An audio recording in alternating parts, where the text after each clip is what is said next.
우리 이 시간 제목을 같이 큰 소리로 같이 복창하겠습니다. 과거를 딛고 미래를 향하여. 자, 시작.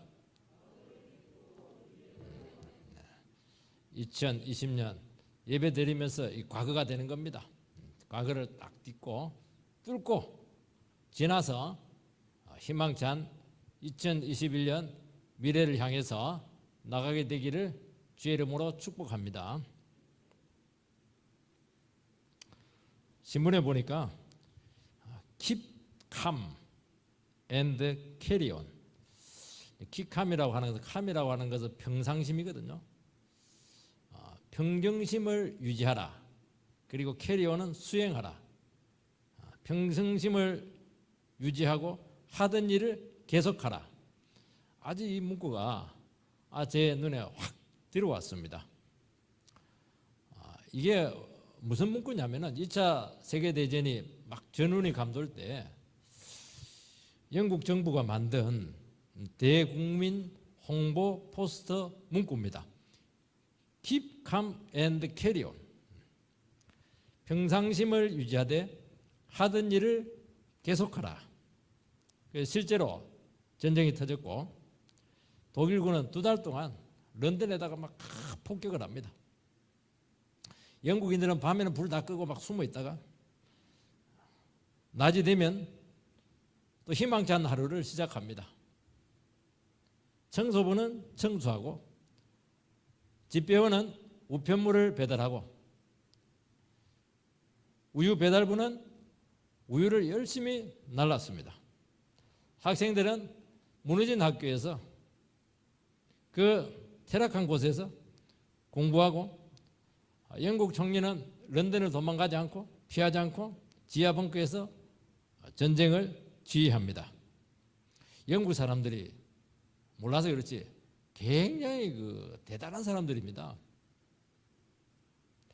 결국에는 그 뚝심 앞에 나치의 기세가 꺾입니다. 그래서 굴하지 않는 의지, 흔들리지 않는 평상심, 이것이 결국 영국이 독일을 이긴 비결이다. 그렇게 분석을 하고 있습니다. 영국이 6.25 때 우리나라 참전을 했는데 영국군은 다른 유엔군하고 차이가 있어요. 영국군은 특징이 하나가 있습니다. 절대로 물러서지 않아요. 끝까지 버팁니다. 그게 대단하죠. 올 한 해 우리나라는 전쟁터였습니다. 눈에 보이지 않는 전쟁터였습니다. 이 코로나 바이러스와의 전쟁을 우리는 치르게 되었습니다. 전쟁은 적이 보여야 되는데 적이 안 보이니까 문제였습니다. 이게 어디서 어떻게 옮겨가는지, 게릴라를 하는 건지, 이게 뭐 포복을 하는 것인지 뭐 도무지 종잡을 수가 없었어요. 여기 터지고 저기 터지고 뭐 난리도 아니었습니다. 그래도 우리 백성들은 동요하지 않았습니다. 약국 앞에 막 줄을 길게 서 있습니다. 그럼 모임을 줄이라 그러면 모임을 줄이고, 외출을 삼가해라 그렇게 하면 막 방콕하고 있고, 서로 고통을 분담합니다. 마스크를 쓰고 손을 씻고 거리 두기를 해라. 2m 이상 떨어져라. 2m 이상 떨어지시기 바랍니다. 그대로 다 순종했습니다. 따랐어요. 당국자의 의도가 이제 의심이 될 때가 종종 있었어요. 특히 교회 쪽에서는 마스크를 탁 쓰고 있고 이렇게 할 때 이게 마스크 쓰고 입 닥치라는 거지, 만나지 말라는 거지, 만나면 작당하니까, 모이지 말라는 것이지 모이면 문제가 생기니까 막 의심이 될 때가 참 많았어요. 여러분, 어떤 세력과 압박과 전염병도 이 평상심을 지킨 평범한 백성들, 신앙 양심을 지킨 우리 성도들은 반드시 이기지 못하는 겁니다. 이 사람들이 이기는 거예요. 최종 승리자는 여기 있는 것입니다. 이 힘이 얼마나 큰지, 이것이 이 나라를 지키는 것이고 교회를 지킬 줄 믿습니다. 내년은 어떻게 해야 되느냐? 앞으로 더 나가는 겁니다. 그리고 이런 한 과정을 거치게 되면은 사람들은 자기도 모르는 사이에 부쩍 자라있습니다. 그 다음에는 뭐 전염병 2, 전염병 3 와도 뭐 대처가 뭐 가능한 겁니다. 본문은 야곱이 아들 요셉을 축복하는 내용입니다. 요셉의 삶은 전쟁입니다. 처절한 전쟁이었어요. 문제는 혼자 전쟁을 치러야 되니까 그렇게 힘든 인생의 고비를 넘기게 된 것입니다. 그 화살이 빗발치고 창살이 막 그냥 휘둘리지는 그 살벌한 현실 가운데서 요셉은 살아남았습니다. 신출귀몰하게 살아남았는데 신출귀몰하게 살아남은 것이 아니었어요. 그 인생의 승리의 비결이 무엇인가 하는 것이 오늘 본문에 잘 나와 있습니다.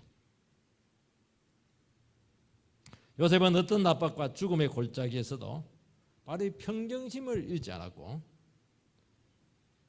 무슨 일이 있더라도 아무리 인생의 패대기 쳐지기도 하고 인생의 밑바닥에서 막 진흙탕을 뒹굴기도 하고 이렇게 했을지라도 한 가지 특징이 있어요. 자기를 계속 해나갑니다.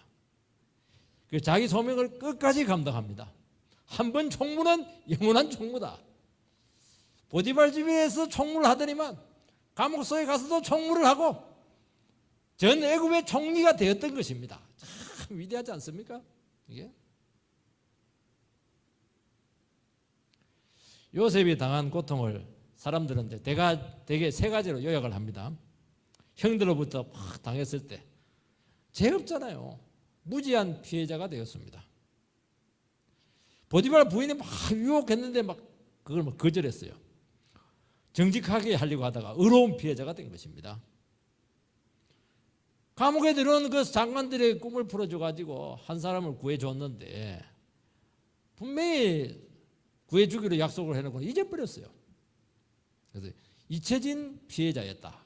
요셉을 생각할 때는 세 가지를 기억하면 됩니다. 무지한 피해자, 의로운 피해자, 잊혀진 피해자. 우리는 그 피해 중에 하나만 당해도 나가 떨어집니다. 그런데 뭐 기가 막힌 피해를 막 당했어요. 그 사이사이에 있는 뭐 피해는 말로 피해가 한번 큰 게 왔다고 하는 것은 그게 그냥 1, 2년에 끝나는 게 아니거든요. 이거는 인생을 길게 고통스럽게 하는 겁니다. 그러나 요셉은 이 모든 피해를 극복하고 승리자가 되었고 태산이 되었고 수많은 사람들을 구원하는 구원자가 되었습니다. 설악산 들어가면 굉장히 산이 크잖아요. 학생들이 수학여행 와가지고 밑에 바글바글해요. 산으로 들어가면 어디 간지 없어요. 얼마나 산이 큰지 싹 들어가 버려요. 요셉이 얼마나 산이 큰지 애굽도 그냥 파묻어 버리고 가나안도 그냥 다 덮어버렸어요. 참 위대하죠.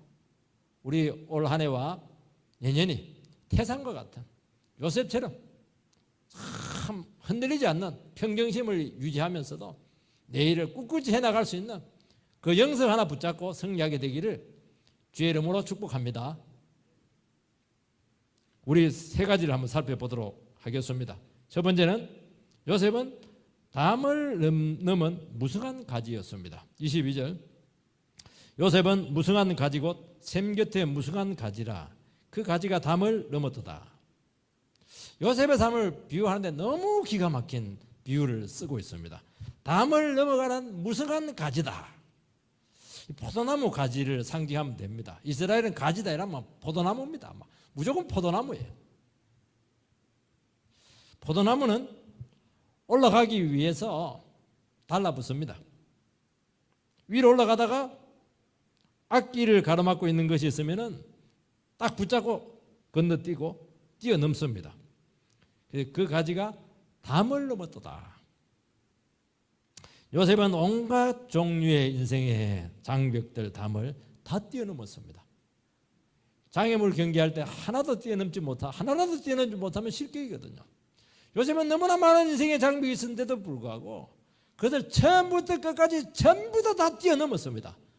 반칙 쓰지 않고 전공법으로 하나님 말씀의 원리로 믿음으로 전부 다 극복을 해냈습니다. 이 가능하겠습니까, 여러분? 만약 요셉이 장백을 만날 때마다 그 자리에서 주저앉았거나 물러서거나 원망하고 남 탓하고 상황 탓하고 그랬으면 결코 넘지 못했을 것입니다. 요셉의 인생을 살펴보면 단 한 번도 나는 안 된다, 나는 여기서 끝이다, 내 인생 끝났다 그 말 찾아볼 수가 없어요. 얼마나 원한이 많았겠습니까? 얼마나 복수심으로 사로잡힐 수가 있었습니까? 한 번도 뒤를 돌아보지 않고 그 자리에서 또 앞으로 전진, 또 앞으로 전진 그렇게 했던 것입니다. 이게 인간입니까 이게? 야, 정말 대단합니다. 주어진 억울한 상황이 있었었고 그 절망적인 상황에서 특징이 하나가 있어요. 절대로 핑계대지 않아요. 절대로 남 탓하지 않아요. 상황 탓하지 않고 형님 탓하지 않고 그 이상한 여자 탓하지 않고 그 장관 탓하지 않고 입을 딱 다물어요. 그리고 그 모든 상황을 다 하나님께 다 맡기고 또 자기는 그 상황에서 또 최선을 다하는 겁니다. 꾸역꾸역 자기 앞길을 걸어가는 겁니다. 더 믿음으로 더 순종하려고 힘들고 어려울수록 장벽이 높으면 높을수록 더 착 붙어버려. 그리고 그것을 타고 올라가서 담을 넘어버리는 겁니다. 요셉에게는 많은 장벽이 있었습니다. 요셉은 일단 가정 자체가 문제가 심각해요. 어머니가 넷입니다. 일부 사처. 얼마나 역기능적인 가정입니까? 배다른 형이 몇 명이냐? 10명입니다. 아니 형님 중에 한 3번째라도 하나 있었으면 되는데 1, 2, 3, 4, 5, 6, 7, 8, 9 해놓고 10번째예요. 그리고 밑에 동생은 친동생. 그러니까 얼마나 눌렸겠어요. 형님들이 뭐 만만합니까? 성질은 뭐 어때요? 대단합니다. 그 10개의 벽을 그는 넘었습니다. 형들이 요셉을 너무너무 미워했어요. 시기하고 막 화를 냈습니다. 한 번은 야곱이 형들이 양을 치는 그 도단까지 먼 곳까지 심부름을 시켰을 때 형들이 요셉을 살해하려고 했고 그리고 우물에 빠뜨렸고 그리고 지나가는 애굽 사인들에게 은 20으로 노예로 팔았습니다. 왜 이 형들이 요셉을 죽이려고 했겠는가?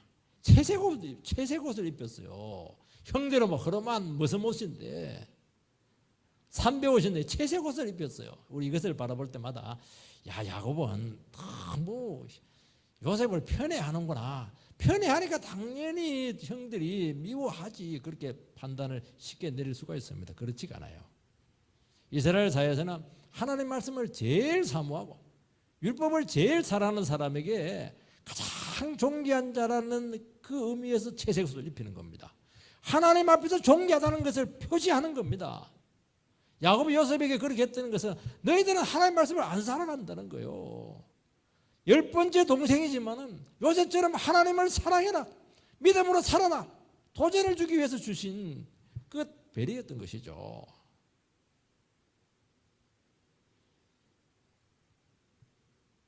형들이 문제는 요셉이 꿈을 2개를 꿨어요.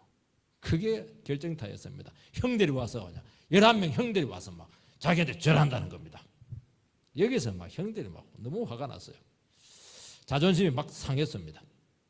그것도 한 번도 아니고 시리즈로 2번을 해버리니까 막 너무 기분이 나빴어요.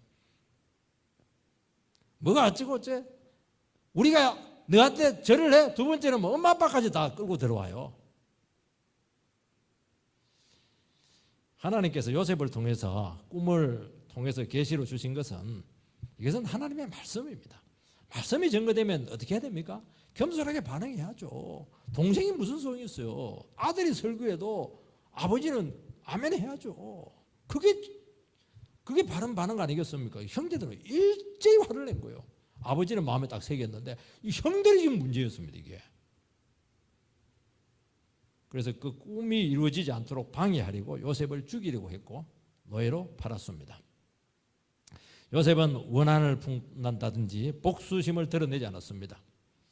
그 증거가 노예로 있으면서 그는 한 번도 자기를 드러내지 않았고 변죽이 있어요. 하나님께서 요셉과 함께 하시니 형통하였더라.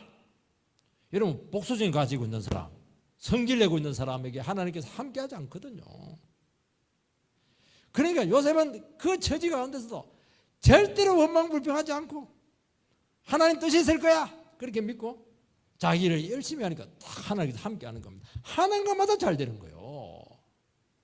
그래서 보디발이 경호대장인데 얼마나 권세가 있습니까? 보니까 보통 놈이 아니거든요. 가정 총무로 탁 삼았는데 아니 그 가정을 완전히 경제적으로 다 일으킨 것입니다. 노다지죠 그냥.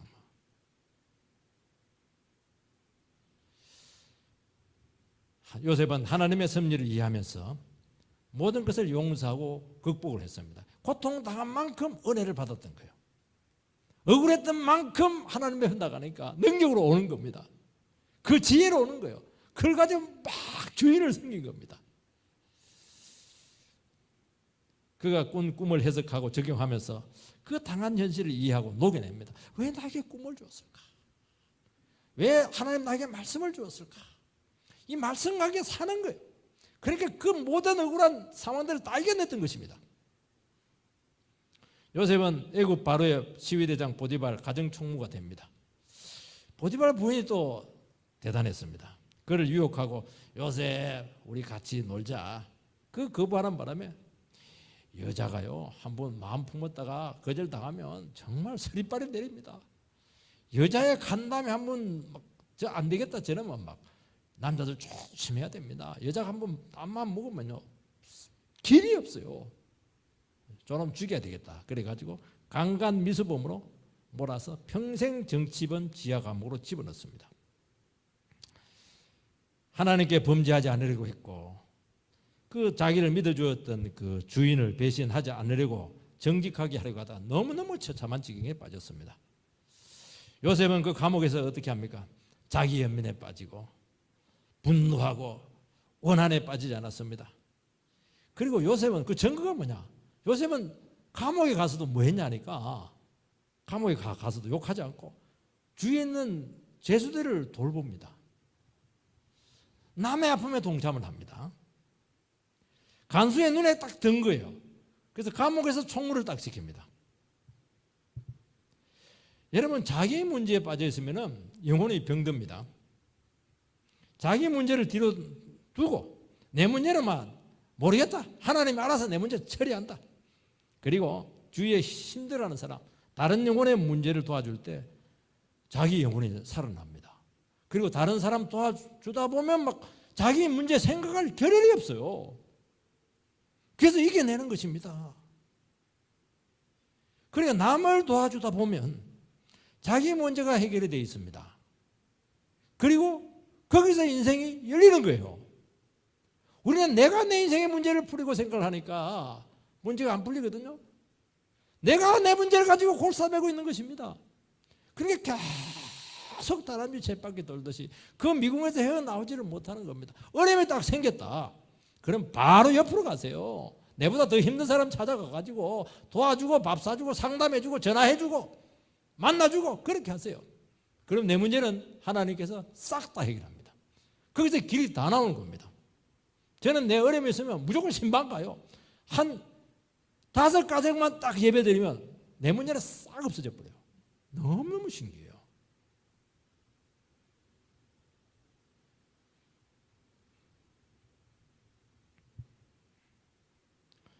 남에게 잘해줘봐야 득될 거 하나도 없다.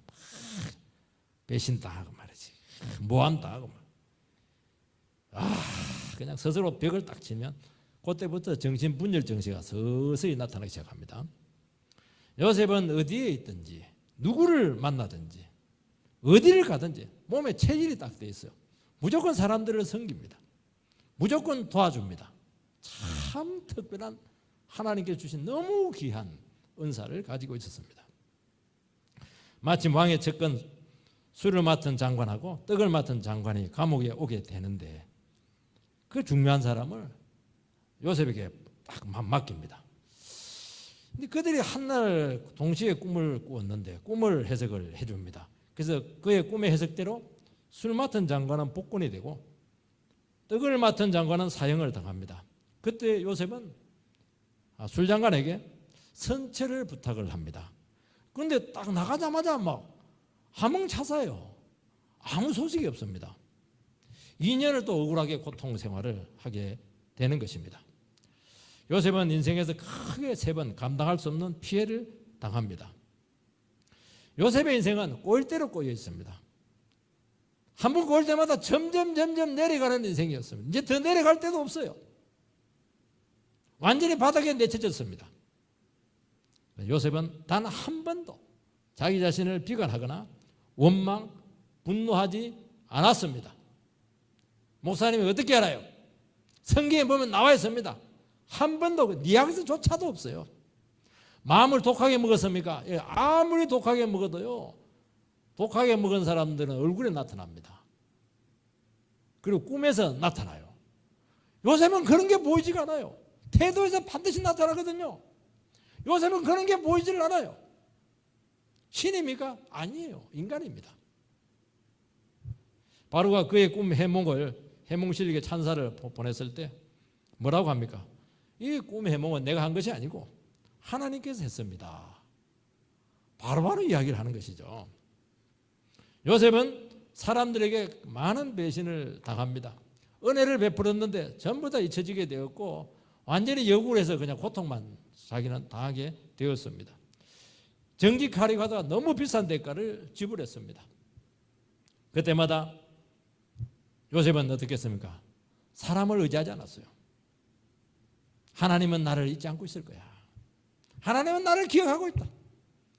모든 사람들이 나를 배신하고 나를 잊어버리고 도움이 될 때 나를 쓰더니만 도움이 안 되니까 나를 그냥 쓰레기 껌뱉듯이 막 뱉어버리고 이렇게 하는데 억울하다? 아니에요.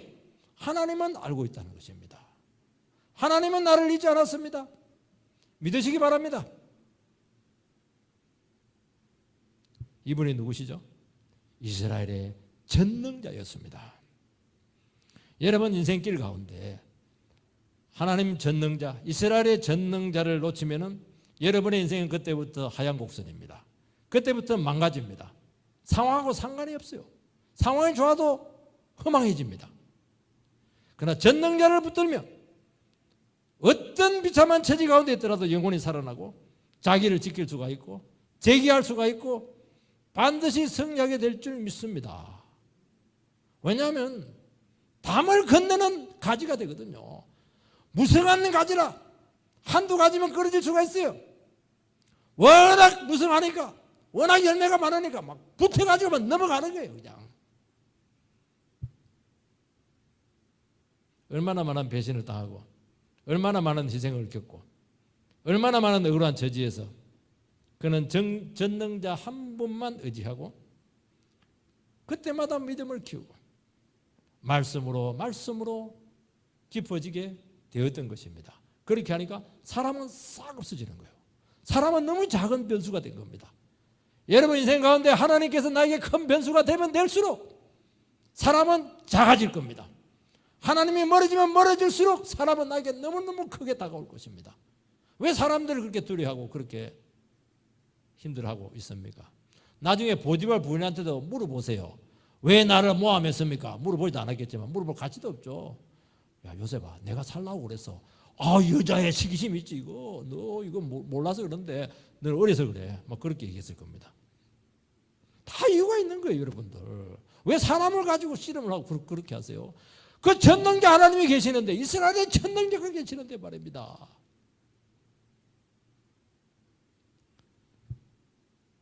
그러니까 절대로 그는 억울한 피해자가 아니었고 하나님께로 나가면 나갈수록 참 내처럼 소중한 존재가 없구나. 자기 자신을 지키고 자기 정체성을 붙들었던 것입니다. 내가 무너지지 말아야지 결심한다고 안 무너집니까? 아닙니다. 하나님께서 나를 기억하고 있고 하나님께서 나를 소중하게 여기고 있고 나를 지지하고 있다. 거기에서 우리의 정체성이 나오는 것이고 우리의 소중함이 회복되는 것입니다. 요셉은 샘곁 무성한 가지였습니다. 요셉의 인생은 샘의 뿌리를 내리고 있었습니다. 삶의 뿌리가 생명과 능력의 원천 되시는 하나님에게 맞닿아 있었습니다. 요셉은 환경이 열악하고 많은 고통과 핍박과 죽음 앞에 설 때마다 그는 뿌리를 내렸습니다. 어디로 뿌리를 내렸습니까? 깊이 그 자리에서 뿌리를 내렸습니다. 여러분, 뿌리를 깊이 내리면 어디로 가면 수원지에 맞닿게 되어 있는 것입니다. 하나님께 맞닿아 있는 것이죠. 말씀의 자리, 기도의 자리로 나가서 그 앞에서 주님 앞에서 뿌리를 계속 내렸던 것입니다. 하나님 딱 연결되면 끝나는 거예요. 절망 중에 있었을 때 하나님만 바라보게 되었을 때 능력이 왔고 생명이 왔고 응답이 왔던 것입니다. 한 고비를 넘길 때마다 그는 샘을 하나씩 가졌어요. 여러분, 하나님께서는 자기를 끝까지 의지하는 성도들에게 뭘 좀 샘물을 하나씩 줘요. 이스라엘에서는 샘물을 가진 사람들이 부자거든요. 이것은 먹는 샘물이 아니고 영적인 샘물, 성령의 샘물을 우리에게 주신다는 것입니다. 우리가 한 고비를 넘기고 주의 말씀 가지고 여러 가지 험난한 인생길을 이길 때마다 하나님께서 우리에게 큰 풀을 줘요. 샘물을 줘요. 싱싱한 물을 줘요. 언제나 솟아내낼 수 있습니다. 말씀의 물, 생명의 물, 성령의 물, 능력의 물로 우리 가운데 함께 할 줄 믿습니다. 이것으로 이기는 것입니다. 돈 가지고 이기는 게 아니에요. 세상은 점점 힘들어질 것입니다. 계속 우리의 목을 타들어가게 만들 가능성이 많습니다. 그러나 가뭄이 심하면 심할수록 그 깊은 샘물에서 올라오는 그 샘은 가치를 더하게 될 줄 믿습니다. 이 힘으로 살아내시기를 바랍니다. 두 번째는 가해자에 대한 요셉의 대처 방식입니다. 23절 4절 활 쏘는 자가 그를 학대하며 적개심을 가지고 그를 쏘았으나 요셉의 활은 도리어 굳세며 그의 팔은 힘이 있으니 이는 야곱의 전능자 이스라엘의 반석인 목자의 손을 힘입었습니다. 요셉의 인생은 전쟁터였습니다. 전쟁은 활과 창이 쉴 새 없이 날아오고 방심하면 중상이요 사망입니다. 분노한 형들로부터 받은 대우는 너무 끔찍했습니다. 미움도 미움이고 시기심도 있고 잔혹행위도 당했고 아동학대도 다 당했고 유기도 당했고 살해 의도도 느끼게 되었고 노예로 매매가 되었습니다. 여러분, 그 화살 중에 제대로 하나만 꽂혀도 치명상입니다. 요셉은 어쩔 수 없이 도망 다녀야 됐고 처절한 자리에 던져지게 되었습니다. 이때 어떻게 해야 되는가 하는 문제입니다. 여러분, 마음의 아픔과 상처라고 하는 것은 한번 치명상을 입으면 이게 암덩어리가 됩니다. 그래서 제대로 치료하지 않으면 점점 이게 상태가 악화되어서 우리 전 삶을 고통으로 몰고 간다는 것입니다. 여러분, 억울한 피해자였지만은 억울한 피해자들은 특징이 하나가 있어요. 자기를 고통스럽게 한 사람을 절대로 용서하지 않습니다. 마음으로 풀지 않어요. 마음 풀지 않아요. 복수합니다. 왜냐하면 그 힘으로 살거든요. 세상은 그 힘으로 사는 겁니다. 자기 대해 못하면 자식들에게 너는 이 가문의 원수를 반드시 갚아라. 중국 영화에 다 나오잖아요, 그게. 그러니까 영화가 재밌죠. 세상은 그래서 재밌는 거예요. 나쁜 식으로 재밌는 겁니다. 그 힘으로 사는 거예요. 복수 힘으로 사는 거예요. 미워하는 힘으로 사는 거예요. 절대로 용서하지 안 하죠. 왜 용서를 해요, 제가? 이게 내 자신의 삶의 목적이고 이 힘으로 내가 살고 이게 내 자존감이고 이게 내 정체성인데요. 그래서 오늘날 사람들은 분노를 솔직하게 표현하는 것이 정직하다고 믿습니다. 건강하다고 믿습니다. 그 건강한 거 아닙니다. 분노는 태우는 거예요. 분노는 다른 사람에게 막 던지면 불이니까 다른 사람을 태우고 다른 사람에게 용기 없으면 못 태우면 자기 자신에게 막 분노를 내면 나를 태우는 거예요. 내 속에 홀라당 다 타는 겁니다. 인생과 인격을 다 태우는 거예요.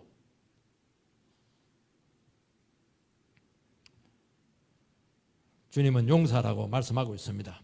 용서할 때 자유할 수 있고 마귀의 공격에 노출되지 않고 내 인생을 살아갈 수 있는 것입니다. 요셉의 활은 굳세요. 그의 팔은 힘이 있어요. 요셉은 더 강한 활을 가집니다. 막 활을 쏘는데 요셉은 더 강한 활을 가지고 있었다는 겁니다. 왜 요셉이 더 강한 화를 가질 수 있었냐 하면은 그 모든 공격에 대해서 영적으로 말씀으로 대처를 했기 때문입니다. 하나님의 그의 힘이었거든요. 여러분, 활만 있으면 안 되고 활을 쏠 수 있는 팔 힘이 있어야 됩니다. 그런데 요셉의 특징은 뭐냐니까 강하기만 한데 쓰지를 않아요. 총리가 되었는데도 불구하고 형님들한테 대쏘지를 않습니다.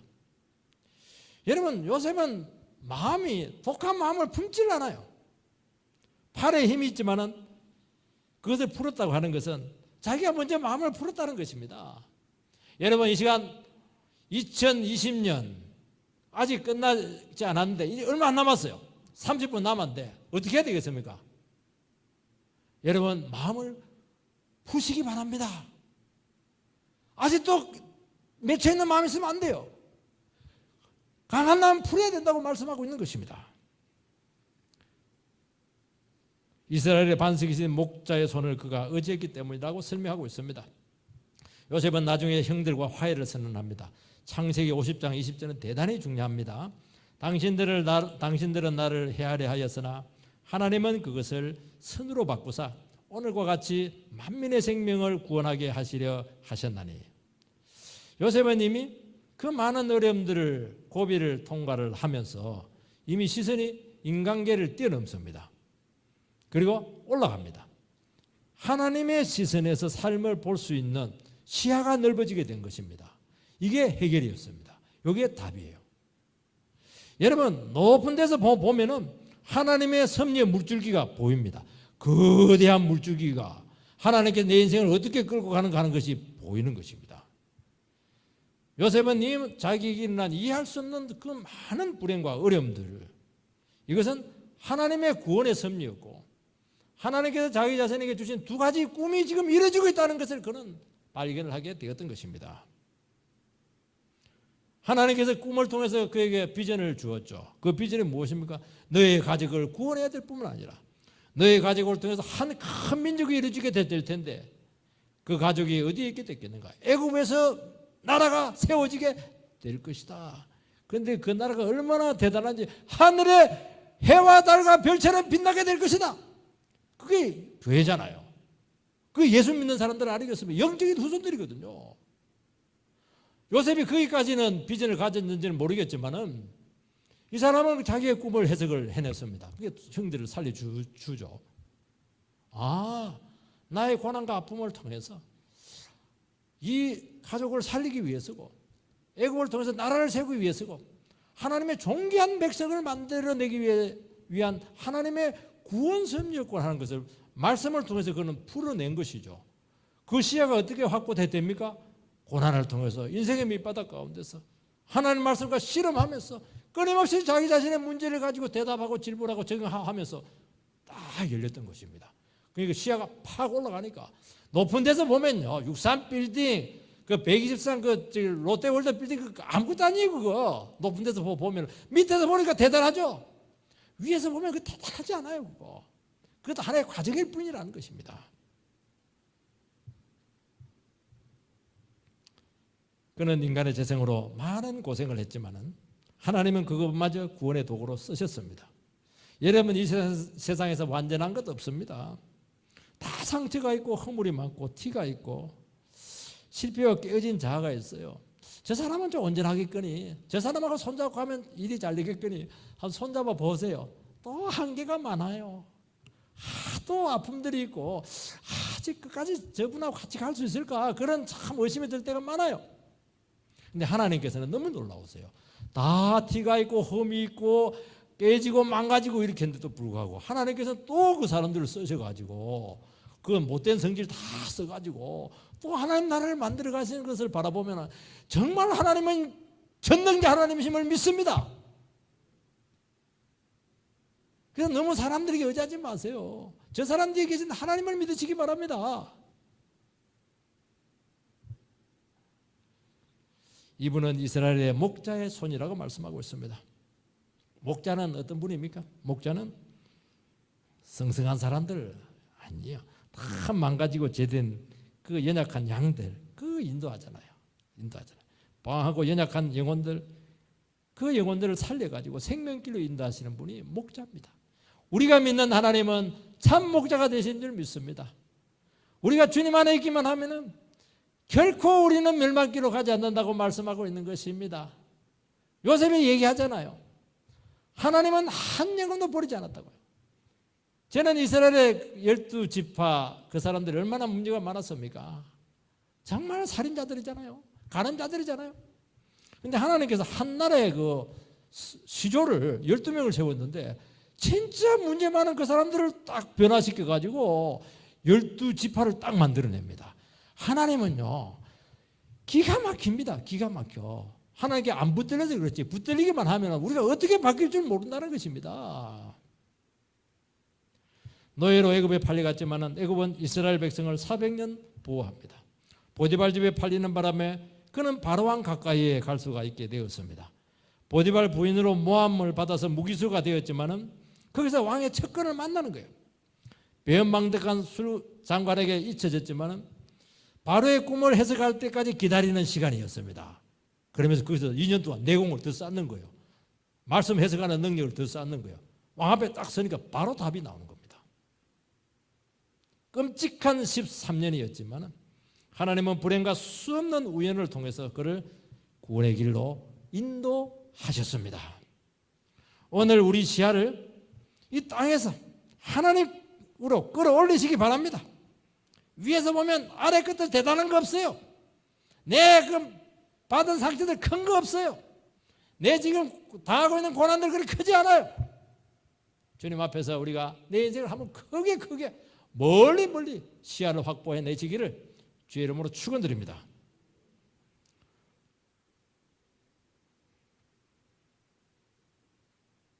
세 번째는 요셉이 받은 축복입니다. 25절 26절 내 아버지의 하나님께로 말미암나니 그가 너를 도우실 것이요 전능자로 말미암나니 그가 내게 복을 주실 것이라. 위로 하늘의 복과 아래로 깊은 샘의 복과 젖먹이는 복과 태의 복이라.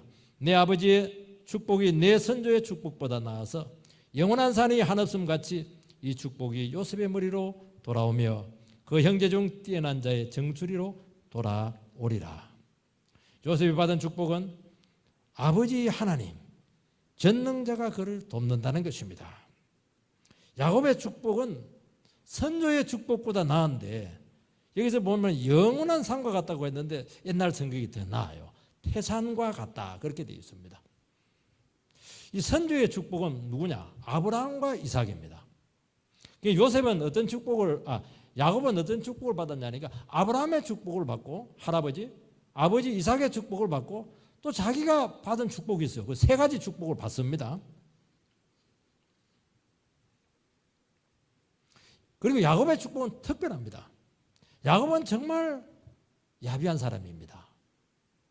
남 등쳐먹는 사기꾼이에요. 너무 인간적입니다. 하나님을 의지하는데도 항상 세상으로 가 있어요. 하나님께서는 그 야곱을 끝까지 그 인생 가운데 상대를 해주셨습니다. 야곱은 너무 괴로웠어요. 하나님 나를 상대 안 해주면 될 텐데 자꾸 나를 상대를 해주시는 것입니다. 그래서 야곱은 어려움을 많이 겪습니다. 요셉은 너무 신앙적으로 하는 바람에 어려움을 많이 겪고 어려운 고난이죠. 야곱은 못된 짓을 많이 해가지고 불신앙을 많이 하는 바람에 고생은 다 했습니다. 그래서 우리 요셉을 바라보면 내랑 똑같아요. 은혜가 너무 많이 돼요. 요셉이 야곱이죠. 요셉은 막 예수님급이니까 막 너무 멀은 것 같아요. 야곱이 그 얘기를 하는 겁니다. 내가 만난 하나님 정말 질긴 하나님이야. 나를 끝까지 포기하지 않는 거 있지. 내가 막 딴 마음 먹고 이상한 짓 했다 하면 그거 반드시 찍어내가지고 안 되게 만드시는 분이야. 내가 속여가지고 아버지 축복받을 걸로 해서 막 집안 재산 다 가질 줄 알았더니만 내가 완전 쫓겨나가지고 그냥 허벌판, 그냥 베델들판으로 쫓겨났어. 전부 다 이런 거예요. 그래서 야곱의 인생은 숨바꼭질 인생입니다. 하나님과 숨바꼭질하는 거야. 숨으면 하나님 찾아내고, 얘가 숨으면 하나님 또 찾아내고. 참, 이게 완전히 미꾸라지도 이런 미꾸라지가 없어요.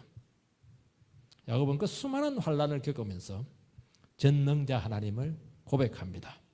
하나님 못 속여, 하나님 못 피해가. 이것을 깨닫는데 그는 너무너무 비싼 대가를 지불합니다.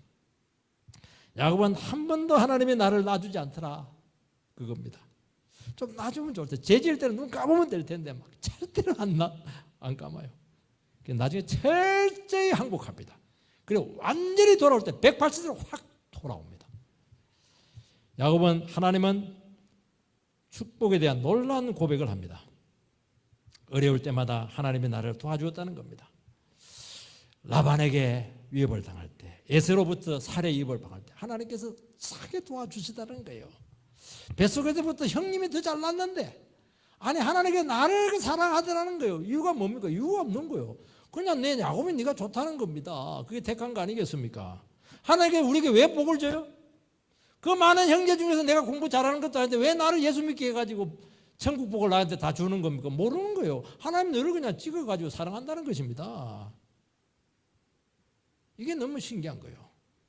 나쁜 일 할 때도 함께 하시고 좋은 일 할 때도 함께 하시고 실패할 때도 함께 하시고 성공할 때도 함께 하셨습니다. 자기와 상관이 없이 그냥 복을 주시다는 거예요.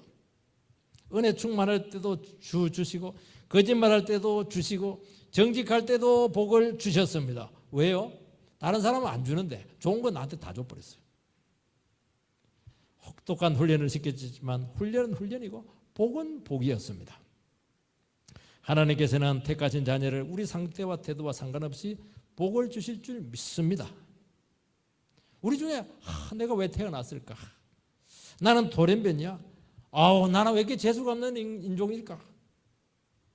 그 이유는 딱 하나예요. 아직 하나님을 못 만나서 그런 얘기를 하는 것입니다. 하나님을 알면 하나님은 내가 제일 재수 없을 때 제일 함께 했다는 것을 고백하게 될 줄 믿습니다.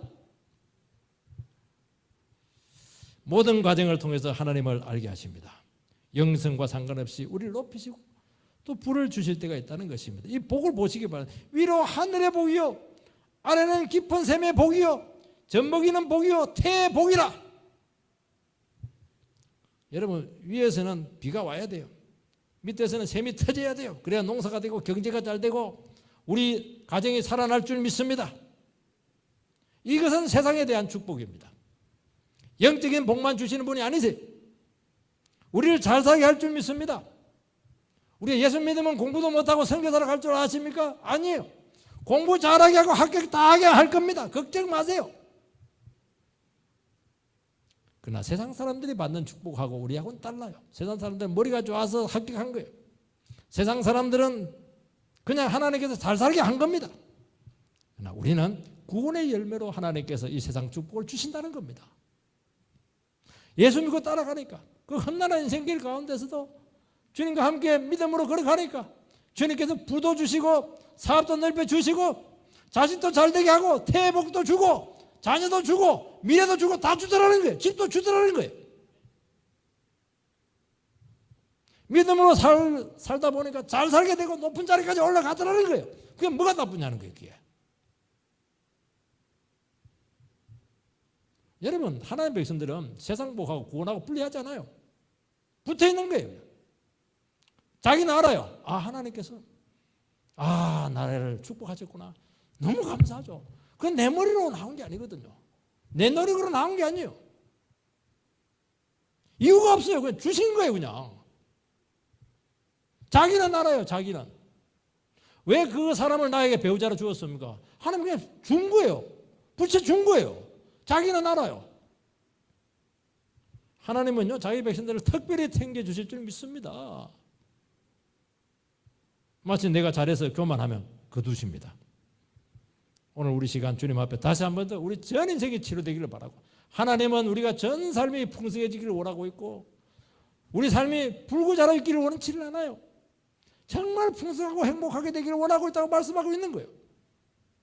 요셉이 14년 동안 고생했지만 얼마나 오랫동안 축복 가운데 살았습니까? 그런 은혜가 되기를 주의 이름으로 축원드리고 2020년도 성령하는 한 해가 되기를 주의 이름으로 축원드립니다.